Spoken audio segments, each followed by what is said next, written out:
This is St Andrews, South Brisbane.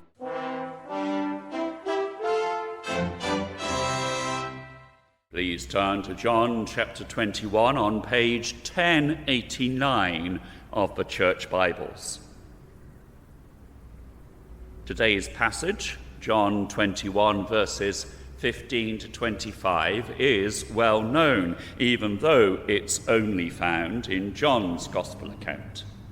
It's headed in the NIV, Jesus reinstates Peter, although I would say the reinstatement process began in verses 1 to 14 with the miraculous catch of fish. And I want to mention the build-up to verses 15 to 17. Jesus said to them, verse 12, "Come and have breakfast." As ever, it's that seeming mixture of the miraculous and the mundane. Jesus is about to have an encounter with Peter that is rightly famous, foundational. But the run-up, the preparation is, come and have breakfast. Jesus cares for Peter in more ways than one, including quite practically, as he does also for us. Peter had denied Jesus. We find it in Matthew 26, Mark 14, Luke 22, and John 18. That wound needed to be healed. The boil needed to be lanced. Jesus asks Peter 3 times, verses 15, 16, and 17 of our passage, "Do you love me?" The first time, verse 15, Jesus asks, "Simon, son of John, do you love me more than these?" An interpretation, perfectly valid from the text, is, "Do you love me more than these things, the fishing enterprise and its associated gear?" And that's a relevant application for us. Where do your priorities lie? What's important to you? Where does God, Jesus, church lie in the pecking order of your life? But I think that Jesus is linking with what Peter had said to Jesus in Matthew 26:33. "Even if all fall away on account of you, I never will." To which Jesus had responded, "Truly I tell you, this very night, before the rooster crows, you will disown me 3 times. And that's what had happened. How easily and naively we can say things. Talk is cheap. In the rush of the moment, we'll promise the earth, even to God, "Take my love, my life, my all." Yet that can dissipate in the cold light of day. When the going gets tough, the tough get going far away. Jesus doesn't add the "more than these" part the second and third time he asks. He's made that point. And Peter never addresses that part in his reply. He just says, "You know that I love you." He is wisely ditched for boasting and comparisons. It's not how well the next man is performing that matters. It's where are you in your relationship with God. Stop looking over your shoulder or to left and right. Look instead at yourself in this regard. One of the things that's changed in my lifetime is the definition of what it means to be a regular churchgoer. Back in the 1980s, when I was in my 20s, it meant for me twice every Sunday, morning and evening. For many, that's become every fortnight, or I try to go once a month. And the reasoning can be that's more than most people do, so it's enough.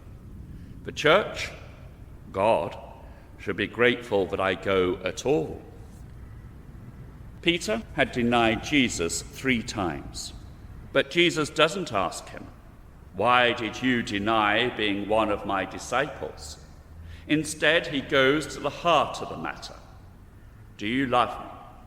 Do you see that you didn't, in fact, love me? Now, what's going to change? The strength of Peter's relationship with the risen Jesus is what is going to enable and fuel his future ministry. And that's the same for each of us. I remember the Bishop of Jarrow saying to us as we prepared for our imminent ordination, if someone's ministry goes off the rails, runs dry, it most likely started with a breakdown of that person's relationship with God as expressed in prayer and personal devotion. Jesus says to each one of us, "Do you love me?" Each time, in response to Peter's response, Jesus gives him a command. Feed my lambs. Take care of my sheep. Feed my sheep. This is no reacceptance in name only by Jesus.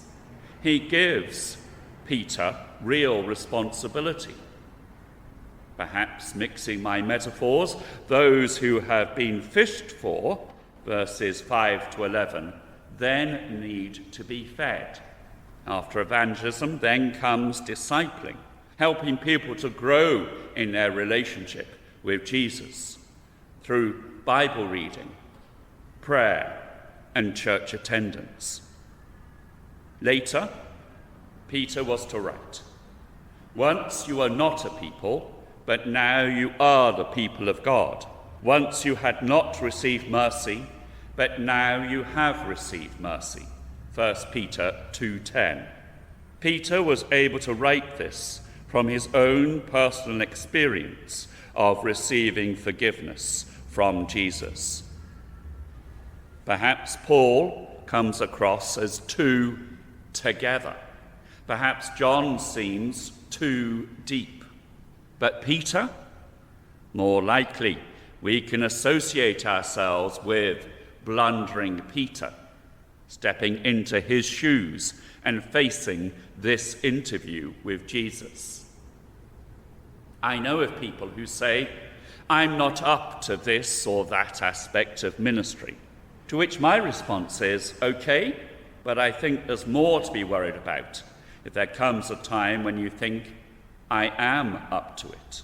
No one should be in Christian ministry with a sense of, "I am up to it."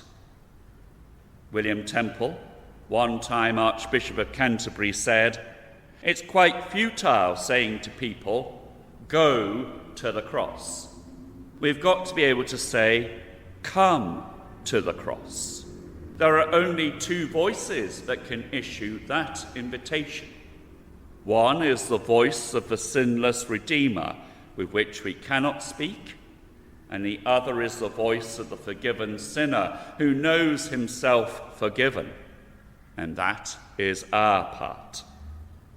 Those who are in a position to declare the praises of a rescuing God are those who themselves have known his rescue. Jesus goes from commissioning Peter, "Feed my sheep," with hardly a breath, to talking of Peter's death. Verse 18, "Very truly I tell you." Although John was writing in Greek, here he switches to Hebrew. What's translated as "very truly" is in the original "Amen, Amen." That's how Hebrew emphasizes quantity through repetition. Incidentally, it's the same for Aboriginal languages. Wagga Wagga means many crows. The last time Jesus had said, "Very truly I tell you," to Peter, had been when predicting his betrayal. Now Jesus says the same thing when predicting Peter's death. "Very truly I tell you, when you were younger, you dressed yourself and went where you wanted. But when you are old, you will stretch out your hands, and someone else will dress you and lead you where you do not want to go." When younger, Peter had been his own man. In the words of the Flower Power 1960s, it was a case of go where you want to go, do what you want to do, with whoever you want to do it with. But Jesus tells him there will come a time when someone will dress you with a crossbeam. You will have to walk to your crucifixion where you don't want to go. That's the cost of ministry. And, amazingly, that's how, verse 19, Peter would glorify God. Through his death, not just a long life and ministry. Being charitable toward Peter, when he asks, verse 21, "Lord, what about him?" it's understandable that he should inquire about his friend John. But Jesus gets him back on track. "What is that to you? You must follow me," verse 22. And John feels the need to add the editorial note. Jesus did not say that he, John, would not die, verse 23. Quite possibly, John was writing this later in life, with the imminence of his death in mind. 3 men on the shoreline. Peter, once proud, now humbled, recommissioned and doomed at the same time. Feed my sheep. John, self-effacing, the one whose witness would be a written one, but would lead many to belief in Jesus. Verse 24, this is the disciple who testifies to these things and who wrote them down. We know that his testimony is true. And thirdly, Jesus. And we realize something of how massive that figure is. Verse 25, Jesus did many other things as well. If every one of them were written down, I suppose that even the whole world would not have room for the books that would be written. An exaggeration? Perhaps. But remember, Jesus made the whole world, whereas he is begotten, not made. For those who are Christian, those words about Jesus in verse 25 are immensely reassuring. For those not yet Christian, they speak that Jesus is someone who needs to be reckoned with. The people able to tell others of Jesus are forgiven sinners who are prepared to pay the cost of ministry. May we be such a people. Amen.